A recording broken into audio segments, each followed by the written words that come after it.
Report Tayyab Awan. Malik brother motor and property office peoples colony Attock का मुल्क Gauhar Rehman UK ने शानदार इफ्तिताह किया। इफ्तिताही तकरीब का एहतमाम अटक के मशहूर बिजनेसमैन, सियासी और समाजी शख्सियत मलिक जवेद ऐवान ब्रोवाला मलिक रफ़ी ऐवान किया।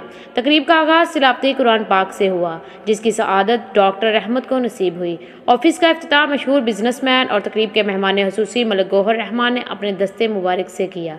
इस मौका पर मलिक जवेद ऐवान, मलिक अयाज, मलिक नज़ीर ऐवान, मलिक गौहर रहमान यूके, मलिक शहजाद आदिल ऐवान, महबूब इलाही, सदर Punjab press club Shabbir Ahmed Kamra, cantt senior ladies सहाफ़ी अटक सुमेरा खां मौजूद थे। आखिर में सब दोस्तों ने मलिक ब्रदर्स को मुबारकबाद दी। आखिर में लंगर तकसीम किया गया।